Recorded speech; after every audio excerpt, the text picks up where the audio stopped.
Então, gravando aqui, boa noite a todos. Nossa segunda aula do segundo módulo de Introdução ao Estudo de Direito 2, a continuação dos códigos, né? O que é a codificação? Se não a organização, né? Um conjunto organizado, sistemático, que unifica a norma. Antes eu tinha ordenanças, eu tinha leis esparsas, leis diversas, né? Que às vezes causava um certo lei para tudo. E de forma desorganizada, com o objetivo de organizar e com o objetivo de construir um Estado de direito. Observem que não é um Estado democrático de direito, é um Estado de direito. Falei isso na aula de ontem, não é um Estado democrático de direito, um Estado de direito. Com o objetivo de constituir um Estado de direito, surge a codificação. E o que é a codificação? Código Civil, Código de Processo Civil, Código Penal, Código de Processo Penal, Código Tributário, Código Trabalhista. Não existe Código Trabalhista, existe a consolidação das leis do trabalho. Olha que interessante. Professor, qual a diferença de consolidação para código? O código dispensa todas as normas, todas as leis, e se faz uma codificação de ideias, de normas, de acordo com a ratio lex, com a mens lex, né? Ou seja, a razão da lei e os homens da lei, se reúne, o parlamento se reúne e aí faz, né, a norma, elabora a lei, num sistema organizado, sistemático, não é? Para a codificação. Então falamos de Hammurabi, falamos de Moisés, né? Moisés é interessante, né? Um líder espiritual que trouxe, né, do Estado antigo, do Egito, para o Estado novo, e aí ele precisava de quê? De um Estado de direito, porque ele não tinha um Estado de direito. Então ele precisava de novas leis. Código, legislação mosaica, né? Primeiro, legislação de Hammurabi. Segundo, legislação mosaica, né? Hammurabi, 2000. Moisés, 1200. Que mais? E assim por diante em relação à questão da codificação. Roma, lei das 12 tábuas. Roma, né? Em torno de 200 anos antes de Cristo, Roma. Manu, né? Na Índia. E ao Corão nós finalizamos a aula de ontem, né? Sendo que o profeta Mohammed, né? Ou Maomé, recebeu, Deus passou ordens para o anjo Gabriel passou o código para Maomé. Maomé contratou um escriba, porque ele não sabia ler e escrever, e ele passou a ordem, e aí fez-se o Alcorão. E assim temos aí esses códigos, essa codificação com o objetivo do Estado de Direito. Nota, pessoal, não é Estado democrático, é Estado de Direito. Estado de Direito, tá bom? Não é Estado democrático de direito. Democracia é outra coisa, eu expliquei isso na aula passada sobre o que é democracia. Não vou ficar repetindo, senão fica muito, né? Fica muito cansativo, e hoje eu quero dar uma trégua para vocês, eu quero adiantar o assunto aí em relação a estas questões novas, né? Então, olha só, falamos dos códigos antigos, vamos iniciar os novos, mas aí tem a transição, né? Como isso acontece? Quando é que surgem os códigos novos? Como é que eu entendo que a partir de agora eu tenho os códigos novos? Eu estou falando de uma era antiga, uma era muito antiga. De lá para cá, tiveram vários códigos. Falei dos principais, falei da Gênese, falei dos neófitos, aqueles que iniciam, né? Falei disso. Mas, observem, uma série de fatores contribuiu para o surgimento da era da codificação, né? Em primeiro lugar, a doutrina da divisão de poderes. Que doutrina é essa, pessoal? Nós falamos ontem, eu vou ter que repetir hoje. O que é a doutrina da divisão de poderes? A doutrina da divisão de poderes, né? Ela é a doutrina de Barão de Montesquieu. Embora essa doutrina pareça que seja exclusiva dele, mas isso começou com Aristóteles, isso começou com Platão, isso começou lá no discurso da polis. Nesse mesmo discurso da democracia que eu falei também na aula de ontem, da democracia. Kratos, né, o deus grego do poder, né? E demo, que não é o demo, e não é o povo, como se fala aí, né? A democracia é igual ao povo, o poder do povo. Não é isso, né? Na Grécia Antiga, somente os sábios, os letrados, né, os senhores faziam o discurso da polis, o discurso político. Não era para qualquer um o discurso. Escravo, por exemplo, não podia discursar, e na época haviam escravos, né? E não confundam, tá, doutoras e doutores? Essa história de escravo negro, isso é coisa que conta, né, na historinha da quinta série. Isso aí não é a verdade. A verdade é que escravo é quando um povo guerreia com o outro e o que ganhou, né, pega o outro povo e escraviza. E aí tanto faz se é branco, se é asiático, se é negro, não existe essa diferença não, tá? Isso é uma coisa muito de discurso político. Essa história de falar que o negro é escravo, isso é conversa fiada, né? Lá nos primórdios, os escravos era o povo que perdia a guerra. E aí, o que acontece? Esses povos não participavam do discurso na polis, mas haviam povos em volta, né, da região urbana, em volta desse discurso, que começaram a ser chamados para dar opinião. Que povos são esses? Os povos rurais, ali em volta ali da periferia, né? Se fosse no Distrito Federal, poderíamos dizer que talvez as regiões administrativas, né, que ficam em volta do plano piloto, talvez fossem povos que não participassem do discurso.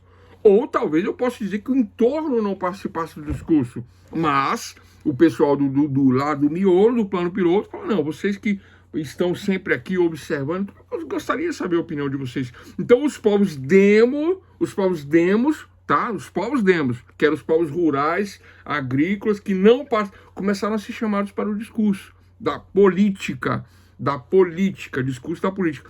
Esses povos demos tiveram o quê? Poder. Kratos. Democracia. Isso é democracia. Quando o povo participa do discurso, quando o povo participa da confecção das leis, das normas, né? Bom, continuando e voltando ao mesmo tempo na questão do direito de legislar. Quem que legisla? O parlamento, de falar. Quem fala por mim, quem me representa? O parlamento, o parlamentar me representa. Então, o parlamento me representando, não é? Quem que é o parlamentar de vocês, doutor Renato? Quem que é o parlamentar de você, seu aí, Marciano, Vitória? Aí eu tenho, né? Tiririca. Ai. Eu tô brincando, pessoal. Não, mas é verdade, né? Como é que é? 222, pior que tá, não fica, vote no Tiririca. Representa alguém? Representa, né? Alguém representa. Nem que seja um protesto, mas representa, né? Então nós temos os parlamentares que fazem a lei, que fazem a norma, né? Que faz a legislação. Eu tenho o executivo que administra o Estado, administra a coisa pública, a res. O termo res, pessoal, R-E-S, significa coisa, né? Res, público, coisa pública, a república. O que é a república? Estradas, hospitais, né? Toda a estrutura da população é a república. Então eu tenho um administrador, que é o executivo, que aí no caso, presidente, no caso da república, presidente da república. O doutor Sony ontem fez a pergunta, falou assim, não, mas lá na Europa, se não é assim, tal, mas na Europa não, né? O regime que ele falou, que ele se pronunciou na aula de ontem, foi no regime parlamentarista. Eu não tenho presidente, eu tenho um parlamento, né? E tenho um primeiro-ministro. Então não se aplica quando não tem um presidente. Porque aí o parlamento, que é o primeiro-ministro, que é o chefe do parlamento, então ele administra a coisa pública. E o parlamento faz as normas. E há todo esse sistema parlamentar de normas. Então vamos lá. Então olha só. Então, primeiro momento, agora vem. Primeiro momento da era da codificação. Houve-se a necessidade, já volto na divisão do direito. Houve a necessidade de um direito eterno, de um direito imutável, de um direito universal. Falei isso na aula de ontem. Eterno, imutável, universal. Eterno, imutável, universal. Por que universal? Para se aplicar a todos, né? Porque é eterno, para que não tenha mudança, para que não haja uma instabilidade. E a imutabilidade é a falta da mudança, né? Mas existe uma crítica nesse primeiro momento da era da codificação. Qual é a crítica, pessoal? Quem quer comentar isso daí, né? A crítica sobre a imutabilidade, a crítica sobre a universalidade, a crítica sobre o direito eterno. Essa é a nossa pergunta da prova, né? Para quem não sabe, já estou dizendo aí como é que funciona a questão.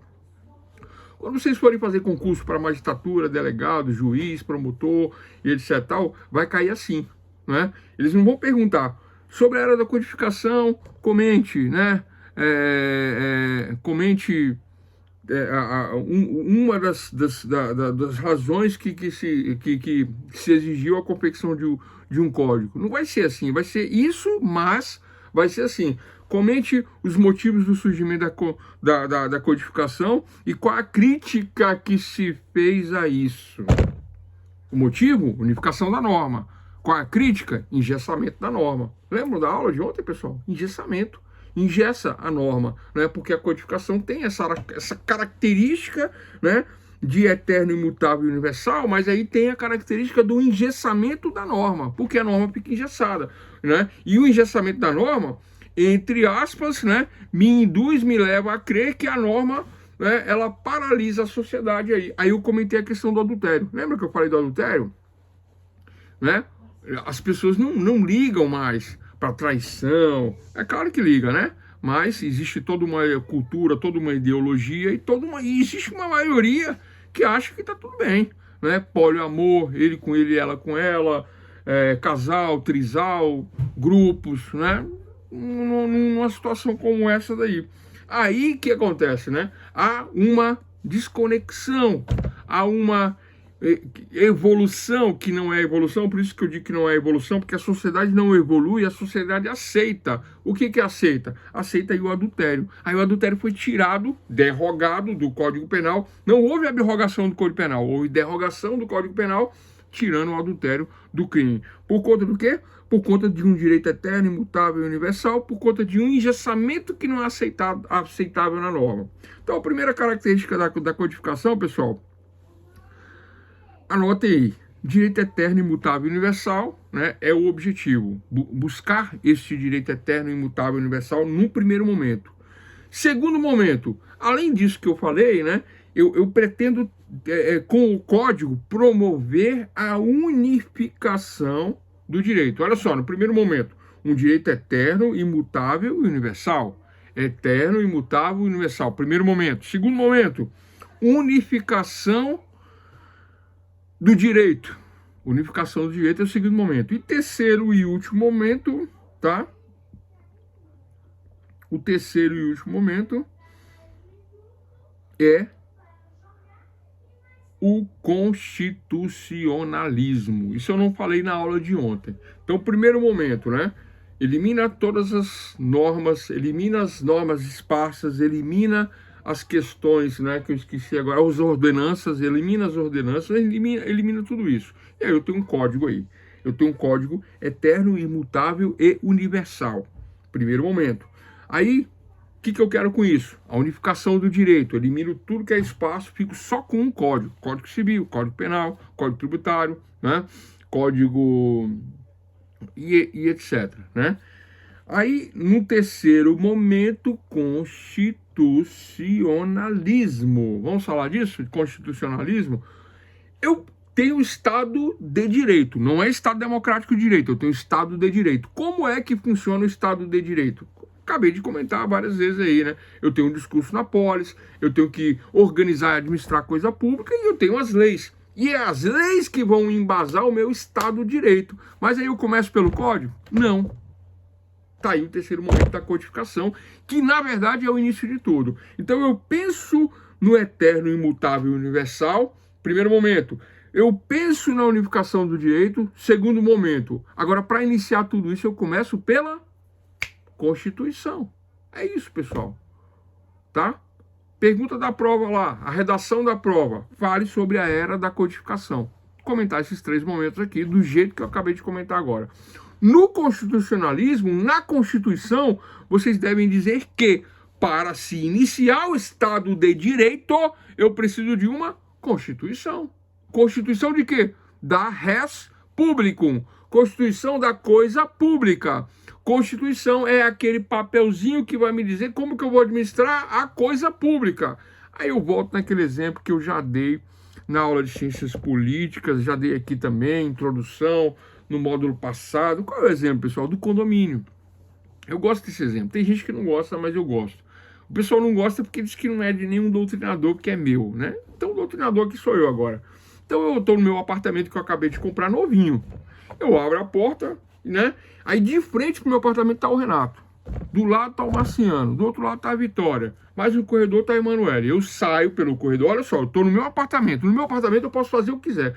Posso ligar o som alto, barulho, jogar papel no chão, fazer bagunça. Mas aí eu saio no corredor e eu estou andando, eu jogo um papel, Emanuele abre a porta e fala, opa, professor, você jogou papel no chão, né? Aí eu falei, o que que tem? Ela falou, mas não, no seu apartamento você pode jogar papel lá à vontade. Aqui não, aqui é público. Aqui a coisa é pública, res publicum. Entenderam? Compreenderam? Pessoal, estão acompanhando? Estão acompanhando? A coisa pública é isso. Aí ela fala assim, olha, professor, não vai dar não. Se continuar assim, tu vai ter que mudar daqui. Acompanhando, Beatriz, Vitória, vai ter que mudar aqui. Aí a Beatriz, né, pensando nisso, fala, não, peraí, vamos colocar isso no papel? Vamos. Aí a Vitória marca uma assembleia. Pessoal, o que é assembleia? Reunião. A palavra assembleia é reunião. Assembleia de todos, Assembleia Nacional Constituinte para constituir o que? O Estatuto do Condomínio. Isso aí é Constituição. Olha que coisa simples. Isso é uma Constituição de um Estado de Direito. Não estou falando de democracia ainda. Estado de Direito. Qual é o Estado de Direito aí?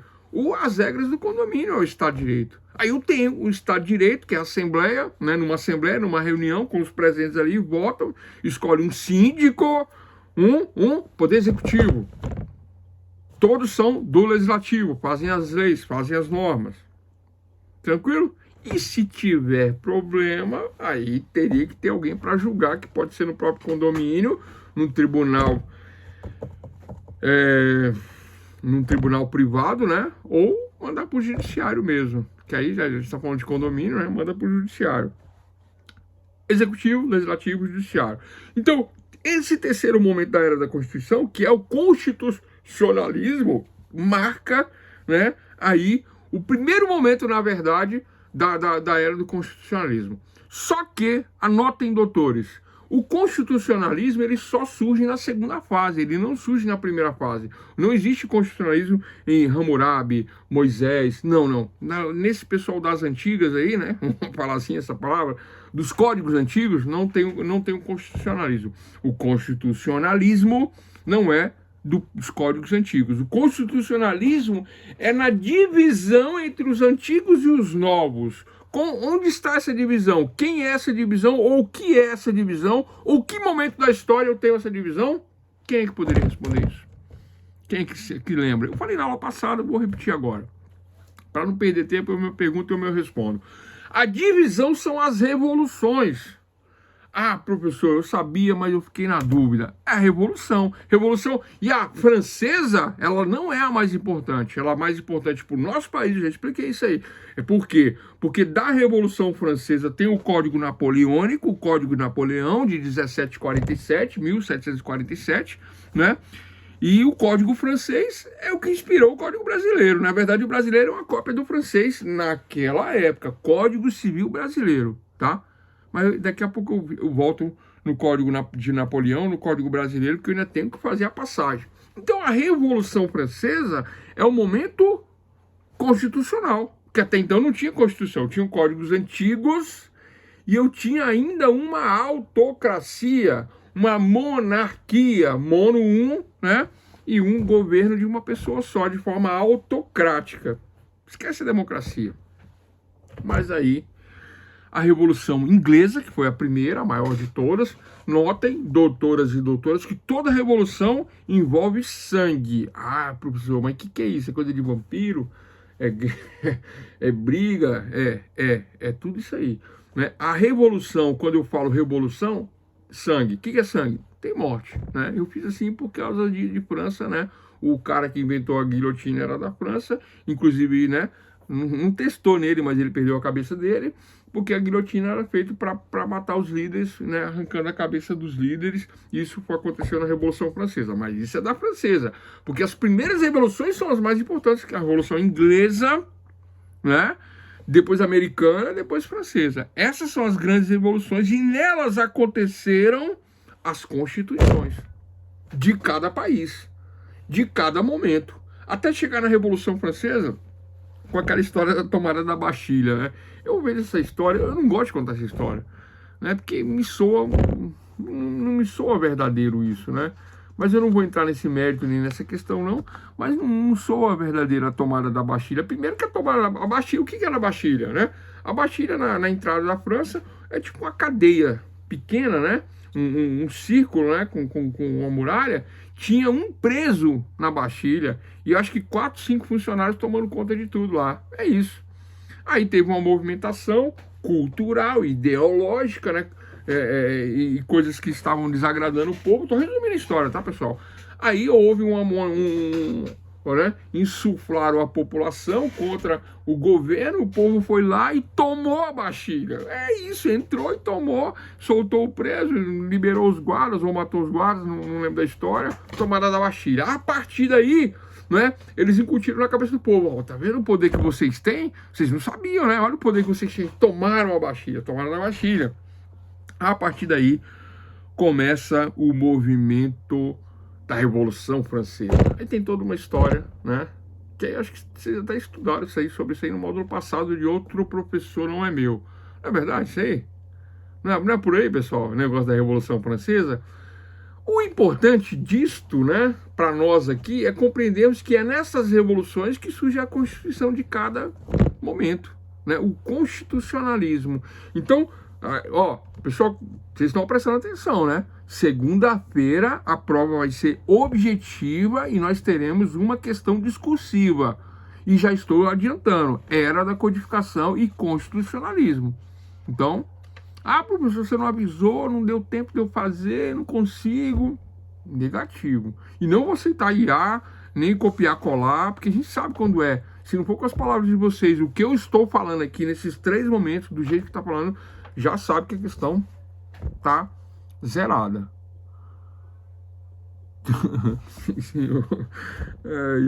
Tranquilo, né, pessoal? Não, porque eu tô avisando. É uma prova aqui que avisa com antecedência. Eu tô avisando já qual é a questão. Questão subjetiva, né? Elabore uma resenha, porque eu quero a opinião de vocês. Vocês sabem a diferença de resenha para resumo, né? Resumo, eu assisto a aula, eu leio o artigo, eu leio o livro, eu leio o periódico e eu resumo. É ipsis literis o resumo. Isso é resumo. Resenha não. Resenha, eu faço a conceituação igual o professor, o artigo, etc. falou, mas no final eu coloco a minha opinião. Eu concordo com o que o professor falou, não concordo com o que o professor falou, concordo em partes. Entendi o artigo, entendi os conceitos, mas entendo o que, do meu ponto de vista, coloca a sua opinião. Isso é resenha. Qual é a diferença de resumo para resenha? É isso. Resumo é resumo e resenha tem a crítica, tem o tempero aí de cada um. Pois não, Vitória? Qual foi o motivo que o senhor alterou a prova, professor? O motivo é porque é uma norma do MEC, eles querem que vocês sejam ninja, né? A palavra é essa. Eles querem que vocês façam trabalho, seminário e prova, não pode ser mais só objetiva. Eles querem metade discursiva e metade objetiva. Mas esses são 10 questões objetivas e uma redaçãozinha, pessoal. Simples assim. Difícil pra caramba. Não, eu já tô cantando a bola, pessoal. Era da codificação. Vocês vão fazer uma redação sobre a era da codificação. 3 momentos. Qual o primeiro momento? Na era da codificação, eu preciso de um direito eterno, imutável, universal. Primeiro momento. Segundo momento, a unificação do direito, que é o grande objetivo. E o terceiro momento, que é o primeiro, né, é a Constituição, é o constitucionalismo. O Estado de Direito surge da onde? Da Constituição. Conta a história do condomínio. Aí eu vou saber que você assistiu a aula e aí realmente eu vou ser obrigado a dar 10, não tem nem como fugir disso. É simples assim, porque a Constituição, ela constitui o Estado de Direito e a Constituição é um código chamado de Carta Magna, ou Máxima, ou Carta Maior, que constitui o Estado. Não, código? É um código. Bom, comentado sobre tudo isso, falado sobre tudo isso, né? Meia hora aí para somente isso. Meia hora não, 20 minutos, né? Então, olha só, que tristeza, né, Vitória? Eu também acho.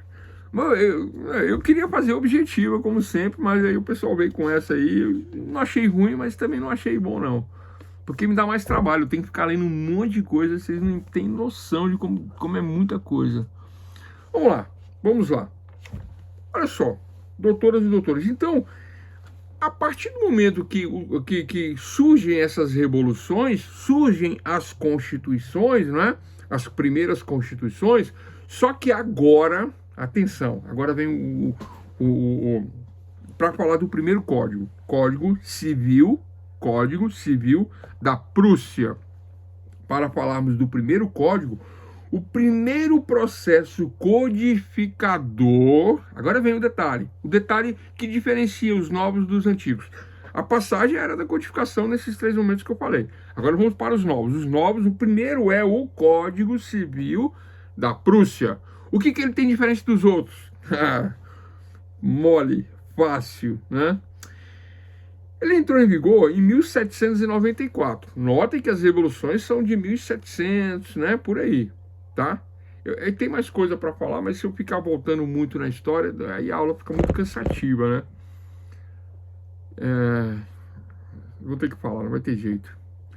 Olha só, pessoal, antes das revoluções, né, a Igreja Católica, tá? A Igreja Universal ou Igreja Católica, ela dominava o mundo, chamado de Idade Média ou Idade das Trevas.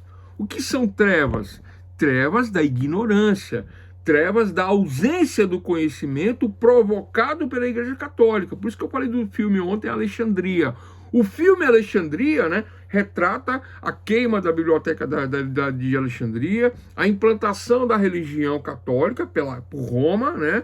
A águia romana, os líderes romanos falaram, nós temos que dominar esse povo. Como dominar o povo? Vamos apagar a memória deles, vamos queimar os livros, vamos queimar tudo e vamos implantar o nosso sistema religioso. Igreja Católica Apostólica Romana. Ah, professor, não é isso. É isso. Não é, infelizmente é isso, né? Então essa questão da Igreja Católica Apostólica Romana surge nessa época, não é? E nessa época surge a Idade Média, a Idade das Trevas, não exatamente aí, mas coisa de 400 anos. Depois de Roma, depois da legislação mosaica, aí começa, a partir do concílio de 326, salvo engano, surge, do ano 326 depois de Cristo, surge a religião católica, como nós conhecemos hoje, já com vários livros retirados aí da Bíblia, né? Sobrando o que sobrou hoje, que são 66, salvo engano, com 2 testamentos, né? Antigo e Novo. Então, estou resumindo a Idade das Trevas. Mas a Idade das Trevas, ela foi quebrada no constitucionalismo, porque não havia Constituição e não havia Estado Democrático de Direito. Já havia um Estado de Direito sem Constituição, mas um Estado monárquico, autárquico, né, de uma autocracia real ou imperial. Mas Barão de Montesquieu, ele que tramitava entre os políticos, os reis, a população e, olha o título dele, barão. Vocês sabem o que é o título de barão, pessoal? Quem sabe aí? Vitória, Beatriz, sabe o que é um barão? Quem sabe o que é o título de barão? Vocês vão ficar admirados o que é um barão quando eu falar. Não sei, vocês vão ficar admirados. Mas ao mesmo tempo você fala, pô, eu sabia, mas eu não sabia. Pessoal, todo o título de nobreza decorre de sangue, né? Rei, rainha, princesa, príncipe, duque e tal, tudo decorre de sangue, né? De parentesco. O barão é o único título que não decorre de sangue. O barão é o título que eu compro. Eu sou uma pessoa muito rica, muito importante, mas eu não sou da realeza, mas eu quero ser da realeza, eu quero participar das festas e tal, e eu não quero chegar lá de qualquer jeito não, eu quero chegar lá com o título. Aí o título de barão é comprado, é o único título que se compra. Por isso que fala que barão é quem tem grana, isso é o barão. E o Barão de Montesquieu, ele frequentava essa roda, ele era desse sistema, eu ia falar esquema, né? Esquema é feio, né? Ele era desse sistema, o barão. E aí, não iria saber nunca, pois é, né? O pessoal fala aqui que eu fico aprendendo coisas inúteis, mas eu acho tão bacana essas coisas inúteis, que eu acho tão útil, né? Entender a origem de tudo. E aí o que acontece? Para poder animar a aula, né? Aí o barão, ele vinha conversando com os reis e falava, mas senhor, não é? Poxa, a igreja é que manda em você. Você não consegue governar, porque na época a igreja era muito influente, o poder não era teológico, mas a igreja que mandava em tudo, os papas e etc e tal, né? Eu falo para vocês que eu gosto de estudar direito canônico, né? E não tem coisa mais assim que não se aplica do que o direito canônico. Não é uma coisa que quase praticamente não se aplica. Aí que acontece. Então, nessa Idade Média ou Idade das trevas da ignorância, havia uma ignorância muito grande em relação a tudo, né? Barão de Montesquieu que surge, né, com Maquiavel, o livro, né, e outras questões mais, né? Barão de Montesquieu uma coisa, Maquiavel outra coisa, mas dentro dessas ideias é que surge o rompimento da aristocracia, da burguesia com a monarquia. Aí surge um parlamento de parla, mas no primeiro momento esse parla, né, eles falavam somente para os nobres.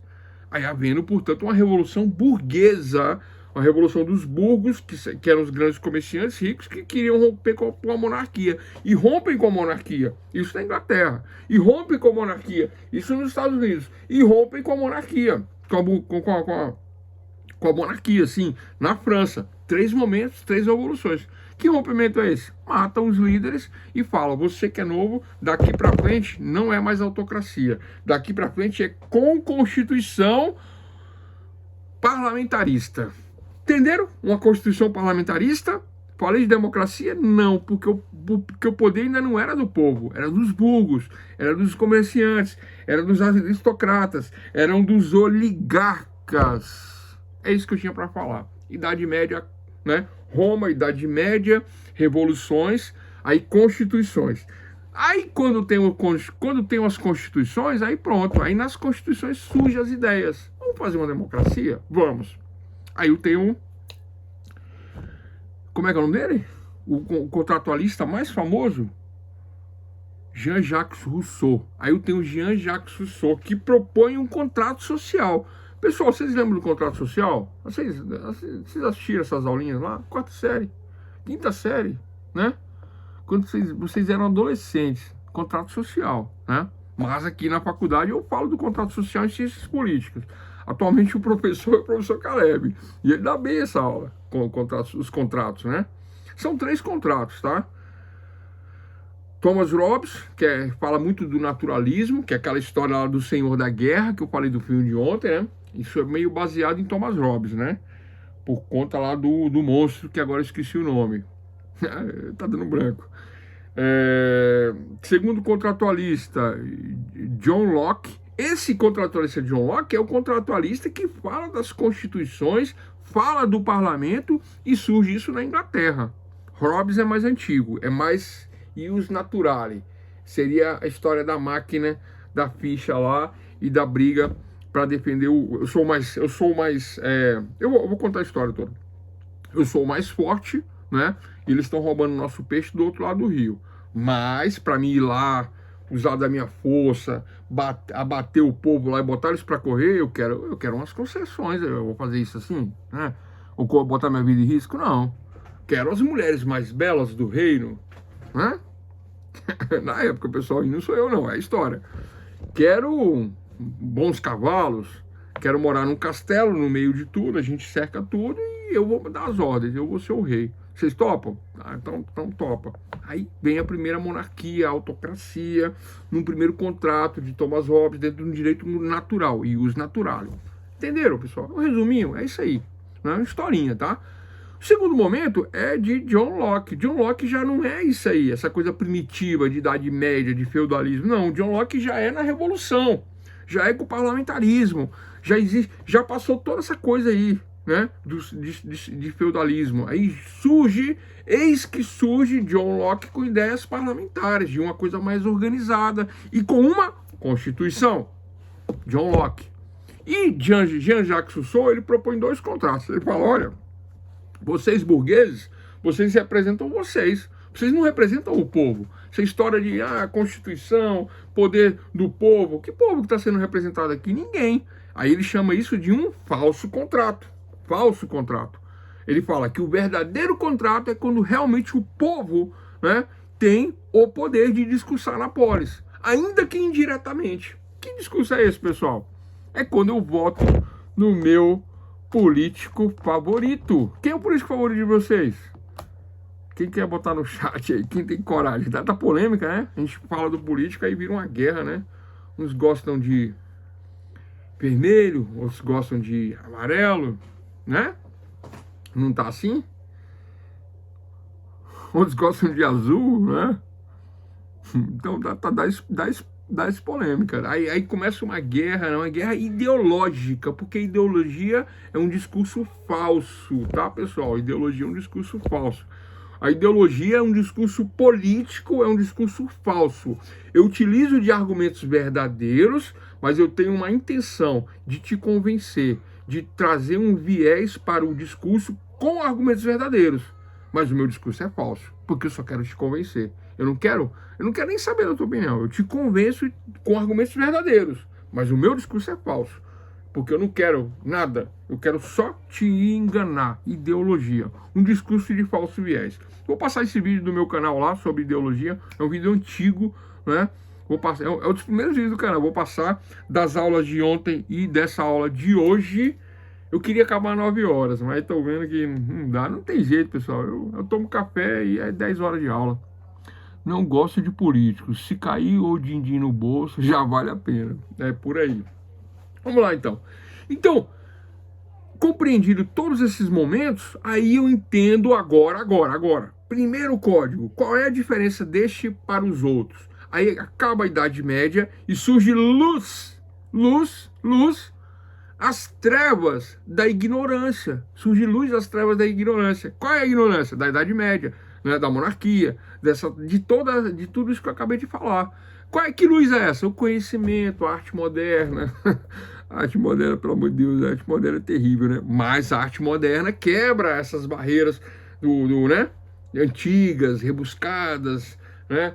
Clássicas, que aprisionava o homem. Agora o homem é livre para fazer o que ele quiser, né? E o iluminismo, né? Não tem a ver com Illuminati, não. É iluminismo. O iluminismo vem trazer luz às trevas da ignorância e trazer o homem de volta à progressão. Olha o discurso horrível, né? Progressista.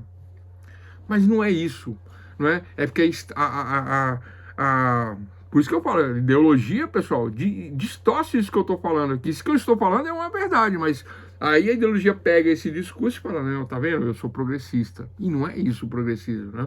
Eu estou falando de um avanço da sociedade, jogando luz nas trevas da ignorância, trazendo um conhecimento que a sociedade, então, estava retendo, né? Biblioteca de Alexandria, na França, a total ausência de método, de uma metodologia. Então, eis que surge o método. Eis que surge a metodologia científica. O ius naturae privatum, né? O direito natural privado, ele começa a aparecer, mas aí, né?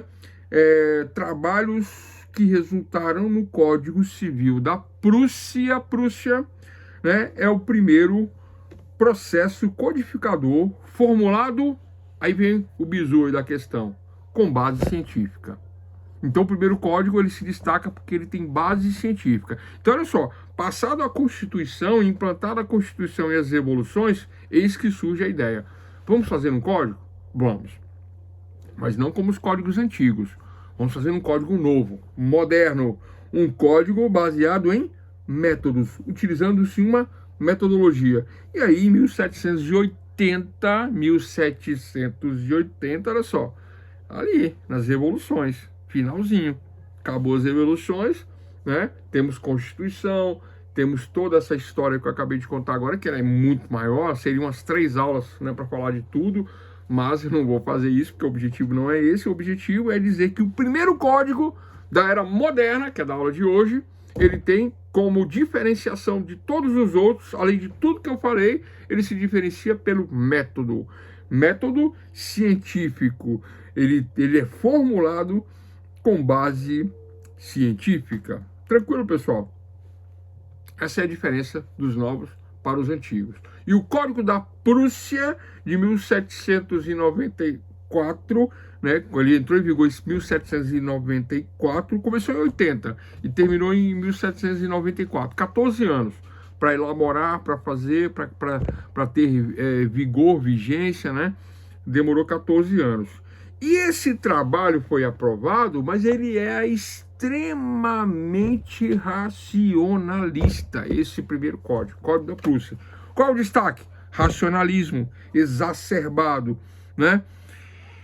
Então, essa doutrina do direito natural vem para um direito racional, racionalizando. Aí passa pelas fases de Thomas Hobbes, John Locke, parlamentarista, e aí chega em Jean-Jacques Rousseau com um falso contrato e um contrato verdadeiro, que seria o contrato democrático. Aí entre os povos demos para discursar na polis no contrato verdadeiro, que é o contrato democrático. Tranquilo? Essa é a diferença aí dos antigos para os novos. E o novo, o primeiro Código da Prússia. O que ele tem de diferente? Racionalismo, metodologia científica. O código é feito com método, com racionalização, um projeto perfeito de códigos. Seria perfeito se ele servisse para todos, já que o objetivo da codificação é o quê? Ser eterno, imutável e universal. Mas ele não servia para todos. Ele serviu para a Prússia, mas não serviu para outros países.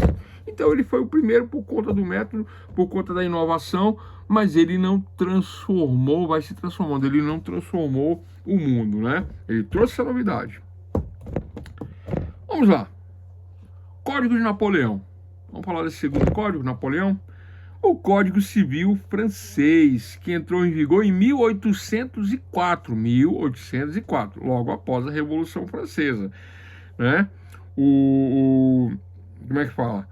O norte ali da França era dominado por questões costumeiras, né? Havia sim uma constituição, haviam questões já definidas, já havia um parlamento, já havia passado pelos contratos que eu falei aqui, sociais, Idade Média finalizada, Idade das Luzes, né?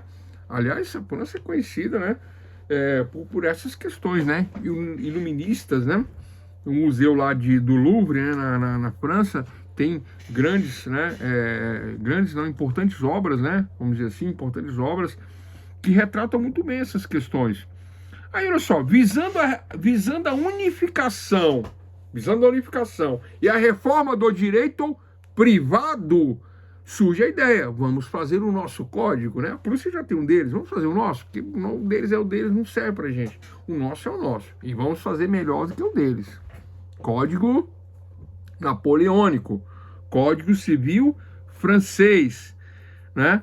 Então chamou o pessoal do sul, do norte e tal, o pessoal do direito costumeiro, grandes juristas, para atuar no labor, no trabalho deste código tão importante para a humanidade. Pessoal, o Código francês, ele é o mais importante de todos. Não sei quem sabe disso aí, mas o francês é o mais importante. Por que o francês é o mais importante?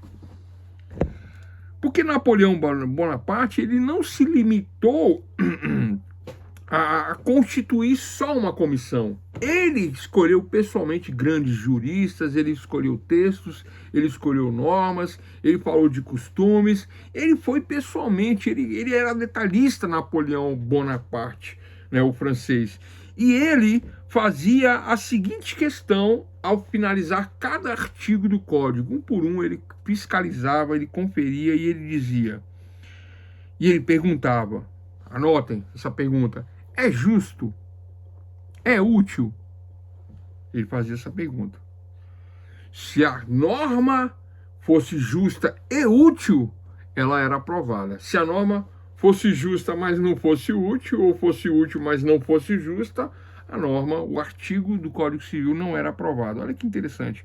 Cada um dos artigos, ele fez isso um a um, em todos os artigos, conferiu junto com os juristas da época. Diversos juristas, filósofos, juristas, pessoal de Roma, pessoal da Itália, pessoal da França, foi tudo chamado para a confecção do Código Napoleônico, Código de Napoleão Bonaparte, a partir de 1800, do ano de 1800, após a Revolução Francesa.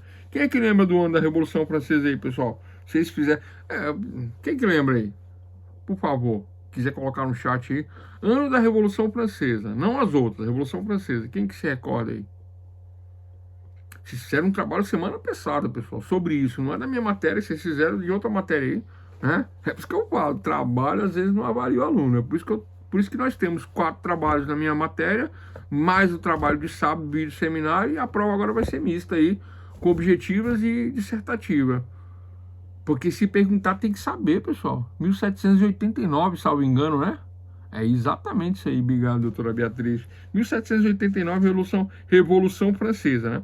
Esse é o ápice, né, da Revolução, 1780, é o ápice, porque ela não começa aí nem termina aí, né? Mas o ápice é 1789. Qual é o ápice de uma revolução? O que eu falei do sangue, né? Então, quando mata o rei, é 1789. Esse é o ápice da Revolução Francesa. Mas óbvio que começa antes e termina depois, porque é toda uma história envolvendo aí a Revolução. Bom, quem copiou o Código Francês? Sabe aquela história? Ó, copia, mas copia diferente?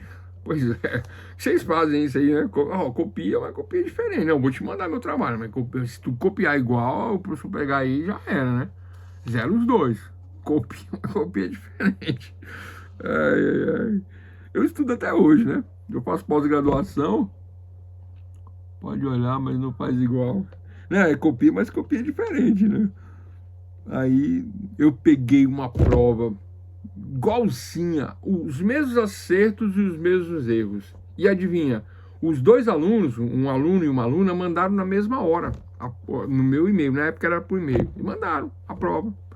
Aí eu olhei a prova chegou, aí eu fui conferir o gabarito igualzinho. O que ele errou, ela errou. O que ela errou, ele errou. Aí eu fiquei pensando, quem que fez a prova para quem aí? Será que ela fez a prova para ele ou ele fez a prova para ela? Tô achando que ela fez a prova para ele. Ah, não sei, né? Fiquei na dúvida, né? E aí eu vi não vou falar o nome dos alunos, né? Aí dei 0 para os 2, na hora. Quem dia eu falei, poxa, caramba, não. Aí eu fiquei pensando, pô, copia, mas copia direito, é o mesmo erro, o mesmo acerto. Não, aí não aceito, né? Mas eu fiquei aquele negócio na cabeça, falei, não vou prejudicar o aluno também não, né? Eu quero saber o que aconteceu. Aí liguei para os alunos, aí eu descobri que os alunos eram casados. Aí não tem jeito, né? Como é que pode, doutora Beatriz, Vitória, Kelly, aluno casado, Jaqueline, Renato, como é que pode? Aí, como é que, não tem como zerar, né? Aí ela falou assim, então, professor, meio que meu marido, aí o cara ligou pra mim, né, minha esposa, é uma carne, né? Como é que eu vou zerar os alunos? Aí eu dei a nota normal deles, eles foram bem, eles eram excelentes alunos, já se formaram. Inclusive aí ele passou já para na UAB. Ela também, os 2 passaram, me ligaram, né? Ah, bom demais. Eles fizeram juntos. Lógico que fizeram juntos, né? Nem vou falar para vocês o que eles fizeram. Fizeram juntos, né? Marido e mulher. É uma carne, né? Não tá lá na Bíblia, lá em Gênesis. Deixa pra lá. Vamos lá, pessoal. Então, o Código Civil da Prússia, primeiro código, metodologia científica. E o Código de Napoleão, esse código tão bem elaborado, tão feito, ele influenciou a Revolução Francesa, né? Por isso que ele tem essa importância. O Brasil, pessoal, copia, mas copia direito aí, viu, pessoal do Brasil? Não, deixa comigo aí. Mas o brasileiro recebeu uma fortuna para poder fazer o Código Brasileiro, né? Clóvis B. Vilacqua recebeu a missão, deixa eu ver se foi ele mesmo, deixa eu ver se eu me lembro. Eu sempre falo, é ele mesmo, né? Recebeu a missão aí de fazer um código brasileiro, mas ele ia ficar perdendo muito tempo? Não. Ele já logo copiou o código inteirinho e falou, esse código é bom. Esse aí eu confio, esse código. E era, pessoal. Aí não vou falar mal do Brasil, não. Você sabe por quê? Olha só quem copiou o código francês. Mônaco. Né, copiou, Romênia copiou, né? Escócia, Filipinas, Holanda, Japão copiou o Código Francês. O brasileiro não ia copiar? Bolívia também copiou. Deixei pro final, né? Para vocês não agirem aí de uma forma preconceituosa. Ah, mas a Bolívia, né? A Bolívia tá melhor que a gente, viu? Apesar de tudo. O pessoal falava muito da Venezuela, né? Ah, Venezuela, tá. Venezuela virou um estado americano praticamente agora, né? Tem uma governadora lá, um presidente que é manipulada pelo presidente dos Estados Unidos, aí virou né? Agora o Brasil tá com inveja da Venezuela, né? Então vamos lá. Mas isso é outra história. Então, estes estados, por conta dessa técnica apurada e conteúdo moderno científico, é que tivemos a cópia do projeto, que não era projeto, já estava pronto, do Código Napoleônico, tá? Então, o Código de Napoleão ele tem um significado histórico, ele tem um valor intrínseco, né? A comissão formada só por pessoas, eu não vou citar os nomes aqui, pessoal, vocês não vão nem conhecer, porque nem eu conheço aqui, né? Tronchet, Maleville, né? E porque também não importa, né? Franceses ilustres da época que elaboraram o Código francês. O que mais? São 21 horas, alguma pergunta até aqui, né? Entendemos aí que houve uma era de codificação em 3 momentos. Entendemos que o momento constitucionalista é o marco do início da codificação moderna, né? Entendemos que o primeiro código civil é o Código da Prússia, extremamente racional e metodológico, é o primeiro, marcante por esses motivos, mas não serviu para nenhum país, somente para a Prússia. Então ele vem de encontro, qual é a crítica? Ele vem de encontro. Se eu perguntar no Código Civil da Prússia qual é a crítica é que ele fere a questão universal. A questão universal. Ele não é universal. Ele só serve para a Prússia. Ele é eterno? Sim. Imutável? Sim. Mas não é universal. Ele promove a unificação do direito? Sim. Tem o constitucionalismo, a questão, a partir antes disso aí? Sim. Tem uma base constitucionalista. Ele tem tudo, só não é universal. E aí, então, ele é marcante pelo racionalismo, pela metodologia com base científica, mas é só isso, né? Aí, num segundo momento, aí não. Aí, o Código de Napoleão, aí, pessoal, né? Esse sim foi o código, tá? Código de Napoleão é considerado o melhor de todos os códigos de todos os países. Código francês, melhor de todos, não tem para ninguém. Legislatores, ou seja, os homens da legislação foram sublimes em conseguir colocar a vontade do legislador dentro do código, não é? A organização, a questão orgânica, sistemática do Código de Napoleão, ele traz na unificação uma metodologia científica, mas atendendo os anseios da sociedade. Código civil, sociedade civilizada, não é? Com base numa Constituição e dentro de um Estado democrático de direito. Ah, professor, agora é democrático? É, pós-revolução é democrático. Por que é democrático? Porque Jean-Jacques Rousseau traz uma crítica, né, sobre a questão do contrato falso e do contrato verdadeiro. Ele fala do contrato verdadeiro. Esse contrato aí é falso, né? Como dizia Cazuza, né? Ele, lembra? Ele falava da burguesia, falava mal da burguesia, Cazuza, embora ele, né, um burguês, né, falando mal da burguesia, né? Não é uma crítica para Cazuza não, viu? Porque ele falava, a tua piscina tá cheia de ratos, né? Mas a piscina dele estava cheia de ratos, né? Tua ideia não corresponde aos fatos, na verdade a ideia é dele, né? Mas é que fica feio cantar assim, né? Minha piscina, né? Então ele canta tua piscina, tuas ideias. Afinal de contas, o disco Ideologia criticava a ideologia, que é o vídeo que eu vou mandar para vocês sobre a crítica da ideologia. Aliás, eu uso a capa do disco do Cazuza. Muito boa a crítica dele, né? Quem é da época gosta muito, eu gosto muito.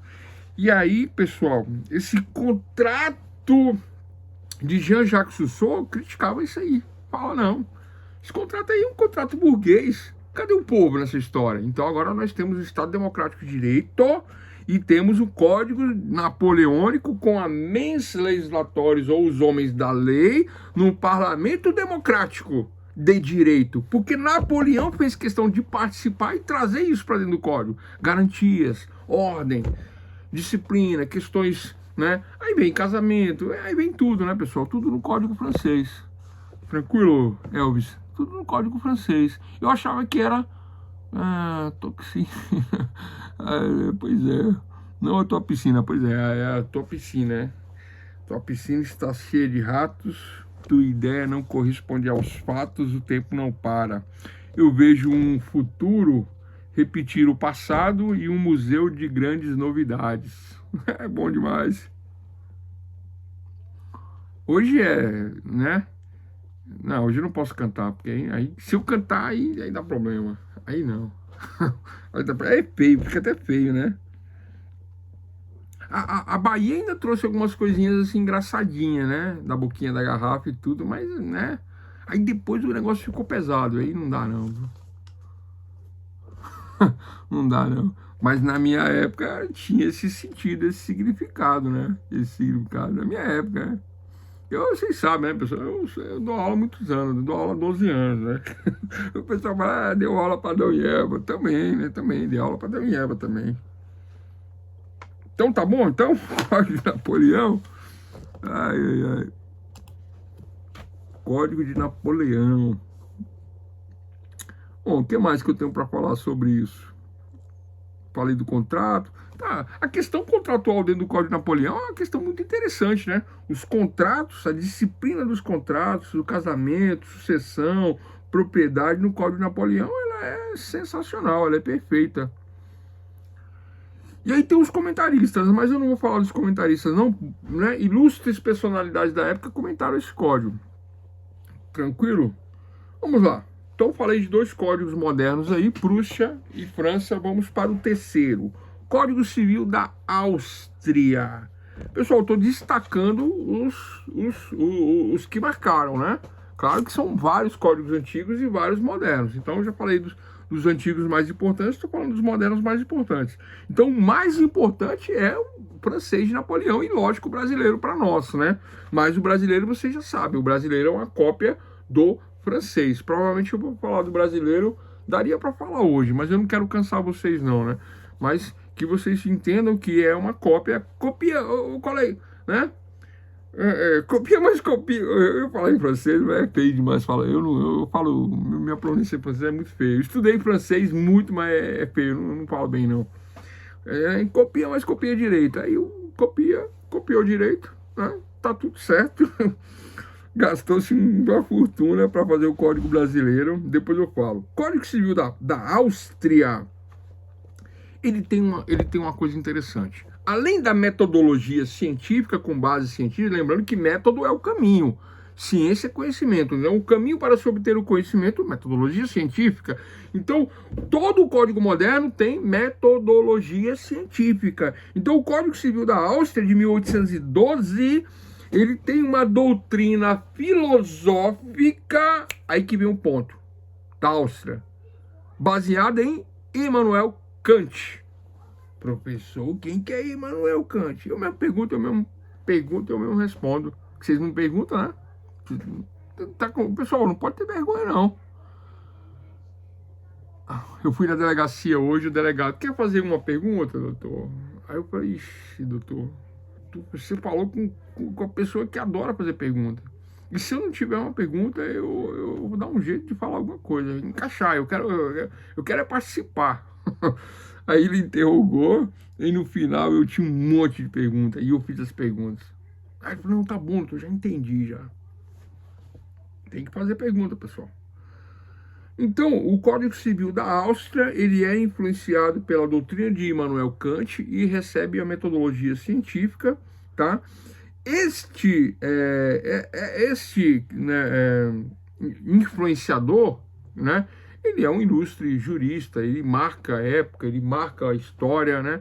Assim como aquele que eu sempre falo para vocês nas minhas aulas, que eu sou fã dele, que é um dos meus preferidos. O meu preferido é Paulo Nader, né? Lógico, né?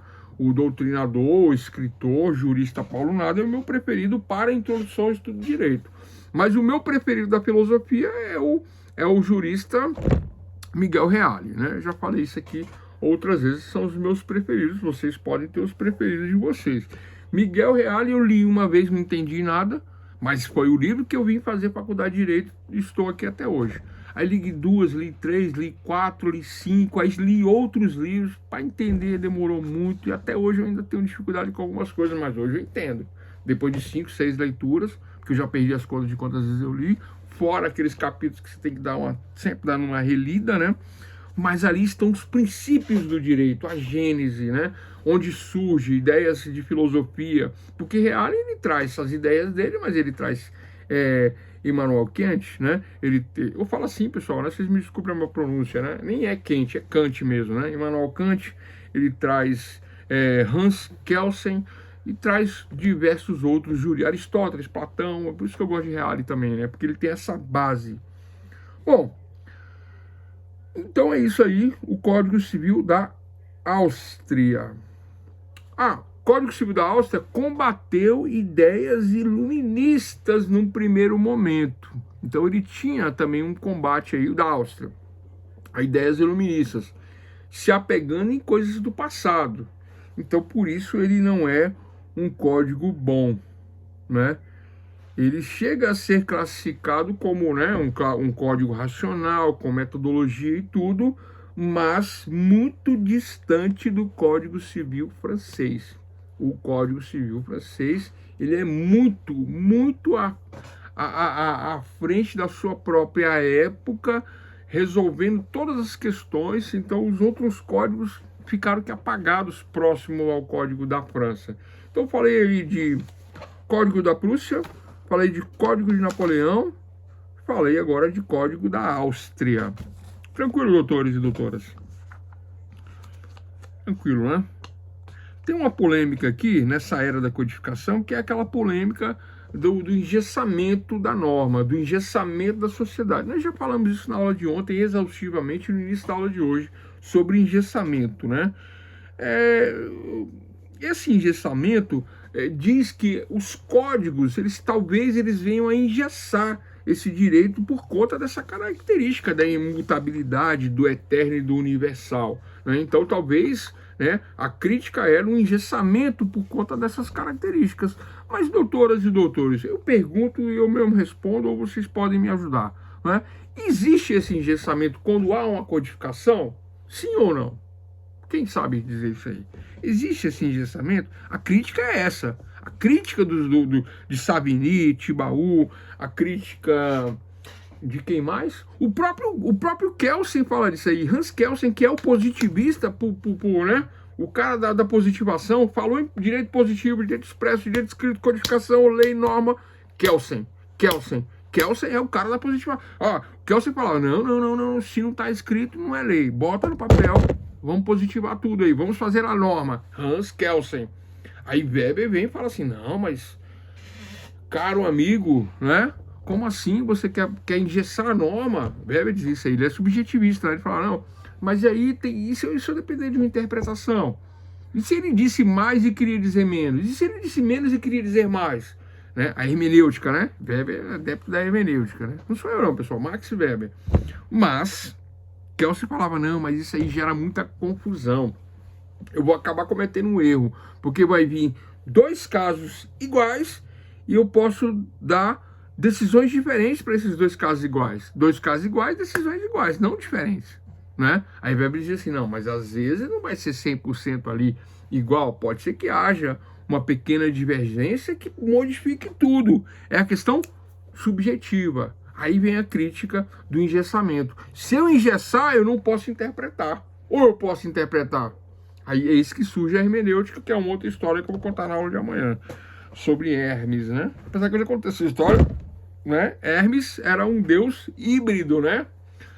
Professor, é religião? Não, tem nada a ver com religião. Pessoal, quando eu falo de deuses, Deus, mitologia, não tem nada a ver com religião, né? Tranquilo? Mas Hermes era filho de Zeus, né? E Zeus, que engravidou uma mortal, né? Uma humana, Zeus, o deus lá do Olimpo, desceu e engravidou a mortal. E aí ela teve um filho de um deus, né? E esse filho era híbrido, porque ele era filho de um deus com uma mortal. Ele era híbrido. Portanto, Hermes era híbrido. Dentro dos seus poderes, Hermes, ele tinha uma velocidade muito grande de ir até o Olimpo, voltar, ir, voltar. Hermes, né? E falava a linguagem do pai dele, Zeus, e falava a linguagem da mãe dele, uma terráquea mortal, não lá do Olimpo. Então, ele vinha, conversava com ela, e ia lá, vai lá que seu pai quer conversar com você. Ia lá no pai, o pai que você tá na linguagem de Zeus, né? Na linguagem do Olimpo, na linguagem dos deuses. E ele falava as duas línguas. Aí ele falava assim, não, vai lá embaixo, lá nos humanos, lá dá um recado para mim. Ele vinha e dava o recado. Vocês estão compreendendo? Vocês estão acompanhando? Hermes tinha velocidade e falava duas línguas. E ele dava o recado. Hermenêutica. É isso, pessoal. Interpretar. É hermenêutica. Quando eu interpreto a norma, eu lembro de Hermes. É só para explicar a origem da palavra. Hermenêutica é essa interpretação aí, no caso das normas. Dentro do subjetivismo, Max Weber dizia que há necessidade de uma interpretação hermenêutica para que não haja um engessamento da norma. Como que eu engesso a norma? Não permitindo modificação, não permitindo interpretação. Kelsen falava, não, tem que positivar. Se tiver errado, depois a gente vê o que faz. Aí Kelsen dizia, sed lex, dura lex. É dura, mas é a lei. Não posso fazer nada. Quem errou não fui eu. Quem errou foi quem fez a lei. Bom, por enquanto é isso. Então, havia essa polêmica na era da codificação moderna, no início da codificação moderna. Tem dois professores, né, da Universidade de Heidelberg, né, e me desculpe a minha pronúncia, eu gosto de pronunciar não errado, né, mas eu entendo que é Heidelberg, eu tenho a obrigação de falar o vernáculo brasileiro perfeitamente, corretamente, tenho essa obrigação, mas dos outros países, né, pessoal, eu respeito, mas aí dizer que é obrigado a falar alemão, não, aí não, né.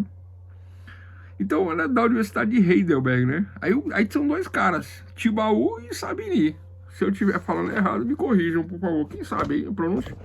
Thibault e Savigny. Então, havia essa polêmica entre eles sobre essa questão de engessamento, tá? Sobre a questão do subir. Um defendia que sim, outro defendia que não. Mas eles eram a favor, sim, da codificação. Mas havia a polêmica. Anotado? Combinado? Vamos finalizar? 21 horas e 15 minutos. Ai. Eu queria fechar o Código Civil Brasileiro. Vou tentar, vamos lá. Rapidão, 5 minutos, vamos fechar. Código Civil Brasileiro. Pessoal, o último código dos modernos. Falei de Prússia, Áustria, França, né? E dessa polêmica aí, né? Dos professores alemães, né? Código Civil Brasileiro, quem sabe, pessoal? Código Civil Brasileiro. De qual época? De que ano? O primeiro... Nós estamos no segundo código, né? Tivemos dois. Tivemos um código que é o primeiro, que é o copiar-colar da França. Código do ano de 1916. Código de 1 de janeiro de 1916. Entrou em vigor o Código Civil Brasileiro. Mas a sua vigência foi no dia seguinte do ano seguinte, tá? Ele entrou em vigor, mas ele não... Aí veio a vacatio legis de 1 ano. Aí ele passou a ter a sua vigência, a sua efetividade, a sua validade, a sua aplicabilidade 1 ano após, por conta da vacatio legis. Bom, o importante é saber que é o Código de 1916, que tinha 4.908 artigos. 4.908 artigos esse Código de 1916. Num copiar e colar da França, né? Qual o objetivo? Organizar as leis civis numa sociedade civilizada, onde Teixeira de Freitas, né? Ele foi encomendado um projeto para Teixeira de Freitas, né? E ele fez o anteprojeto, ele organizou, ele fez o esboço, né? Como eu falei no copiar e colar, né? E ele trouxe aí coisas como o Código de Direito Privado. Ele trouxe unificação do direito civil, comercial, não é? Ele trouxe questões de governo para dentro do código. Ele fez um esboço influenciado pelo Código Civil francês, né? O Código Civil francês. O que mais eu tinha para falar sobre isso, pessoal? O anteprojeto de Teixeira de Freitas virou o anteprojeto número 3071 de 1º de janeiro de 1916, né? E logo em seguida chamou-se o jurista Clovis Bevilacqua, né? Teixeira de Freitas, fez o anteprojeto. E Clovis Bevilacqua veio e organizou, resolveu, finalizou, assinou a obra Código Civil de 1916. 20 anos para poder fazer isso, viu, pessoal? Para copiar e colar uma obra já pronta lá da França foram 20 anos. Porque é óbvio, né? Copia, mas copia diferente, né? Então tem que adaptar a realidade brasileira, e foi feita essa adaptação.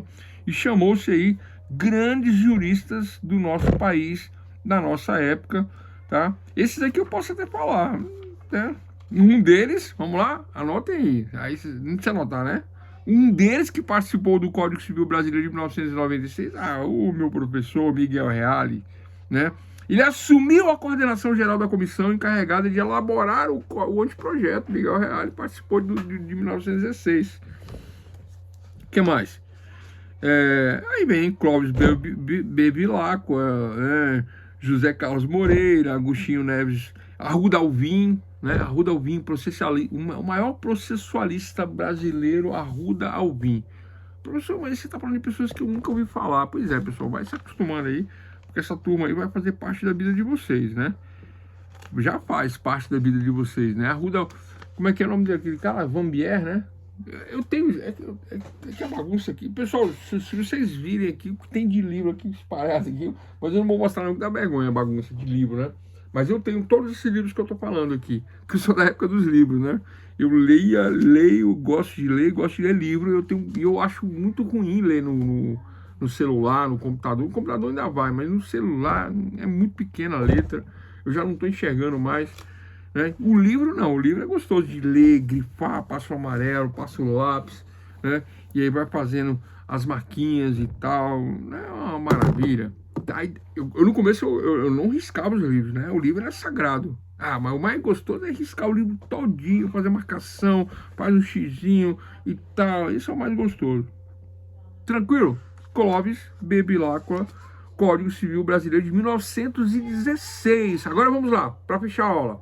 Sabe aquela história do engessamento? A questão do imutável, eterno, unificado e universal? Maravilha. Mas agora vem a crítica e o rebate da crítica. Em 1916, o nosso Código Brasileiro. Só que em 2002, tivemos um segundo Código Civil, pessoal. E já estão falando de um terceiro agora, né? Esse governo queria um Código Civil 2026. Mas o pessoal não está querendo aprovar o Código de 2026 de jeito nenhum por tudo que está acontecendo aí. E eu não vou falar de político aqui não, porque o objetivo não é esse, né?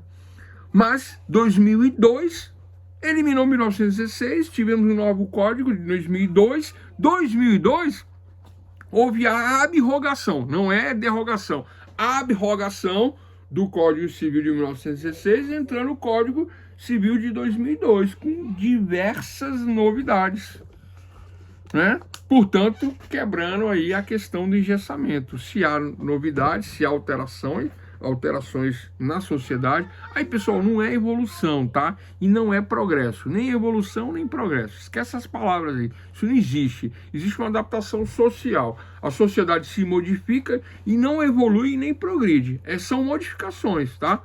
Por exemplo, eu vou dar um exemplo só para fechar a aula. Fumar maconha é evolução, é progresso ou nenhuma das duas coisas? Eu queria que vocês respondessem. Doutora Beatriz, Vitória, Jaqueline, cadê a doutora Jaqueline? Né?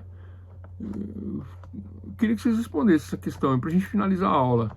Elvis, Renato, quem mais? Kelly. Pessoal, vocês estão aí? Eu sei que, né, é que nem cantor de barzinho, né? O cara se mata lá, o cantor de barzinho, né? O cantor o cantor de barzinho. Aí quando ele termina, aí todo mundo, ué. Aí eu que dou aula e que já toquei um negocinho, né? Vocês aí, cantor de barzinho. Ai. Presta não. Presta sim. Eu dou risada. Emanuele. Bora lá, pessoal. Na situação atual, creio que para alguns evolução. Renato diz que depende. Estamos. Fala que nada dúvida. Depende. Pessoal, vamos esclarecer? Primeira questão. Eu entendo, quem falar depende aí, tá num caminho bom. Né? Quem falar que depende tá no caminho bom. Aí porque você, como advogado, você fala assim, o cara pergunta, qual é o teu time? Aí você fala, depende. Qual é o seu time? Aí o cara fala, eu sou corintiano. Eu falo, ixi, doutor, eu não me engano, meu coração é corintiano. Vai, Corinthians! É assim que o advogado age, né? Aí o cara fala assim, não, pô, eu tô brincando, eu sou flamenguista. Aí você, uma vez, Flamengo, eu tava te brincando, sempre Flamengo. O cara é assim, né, o advogado, né? Vocês entendem? Agora, vamos lá, pro cerne da questão pra gente fechar. né, o Código Civil Brasileiro e entre 1916 e 2002. Pessoal, progressão e evolução não é, pessoal, né? Eu falei que existia overdose de maconha numa rede social, o cara tirou sarro da minha cara. Eu falei, vai lá, fuma K9, fuma K3, K9, K4, fuma Spice, né? Vai lá, fuma lá e tu vai ver o que vai acontecer com você. Você vai tirar a roupa e vai sair rolando na grama e vai ficar com deficiência mental. Maconha causa esquizofrenia e edema cerebral.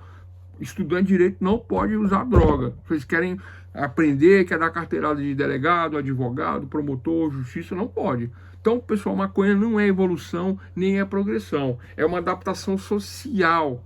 Por conta de, obviamente, de partes de nossa sociedade que quer isso, que almeja isso, que furou a barreira política e conseguiu implantar isso daí. Mas óbvio que não é, né?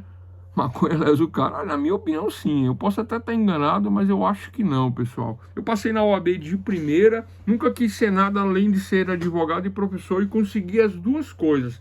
E na faculdade que eu me formei, eu dei aula, e na faculdade que eu me formei e dei aula, fui diretor. Fui coordenador do curso de Direito. Eu tinha um cargo mais alto dentro da faculdade, eu mandava mais que o dono. O dono falava, vai lá, se vira, te contratei para isso, não quero problema. E eu resolvi os problemas lá em São Paulo, uma grande faculdade. Aqui eu dou aula, tem 6 anos, gosto demais da faculdade real. Ixi, a faculdade real é minha segunda vida, né? A minha primeira é advocacia, a segunda é a faculdade real, gosto demais de vocês da faculdade. E é isso, pessoal. Finalizamos aqui, códigos antigos, códigos modernos, né? E esse código brasileiro de 1916 e 2002 trouxe mudanças, trouxe questões sociais de adaptação social. Não é evolução nem progressão, né? E quem usar droga achar que é bom, né, tá no caminho errado, não é bom, não pode, não presta, vai se dar mal. Mas isso aí é a minha visão de trouxa, né, que sou eu, né? Acho eu. Né, minha visão. Eu já fui um cara desandado de tomar uma cerveja só, né, já fui, né, de fazer coisas, né, mas aí deu um tal de Jesus aí, falou, não, acabou que tu tá muito desandado, tu vai ver o que eu vou aprontar pra você. Aí eu parei com tudo. Parei. Pois é. Que é isso, pessoal. Dúvidas, doutoras e doutores? Se não tiver nenhuma dúvida, nós ficamos por aqui. Aí vou dar um intervalo, não vou até as 10 hoje. Eu estava tão animado para dar aula na faculdade hoje, mas aí o prédio lá ficou sem água e a aula ficou assim, né? Dessa maneira. E acredito que quem conseguiu acompanhar, prestou atenção, compreendeu a questão antiga, as passagens constitucionais, né, o constitucionalismo, o que é novo, a diferenciação. Pessoal, códigos antigos não tem metodologia, tá?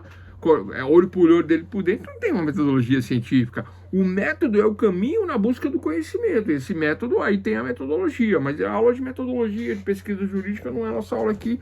Se eu falar, estende muito. E é isso, né? Encerrar nossa gravação e qualquer dúvida,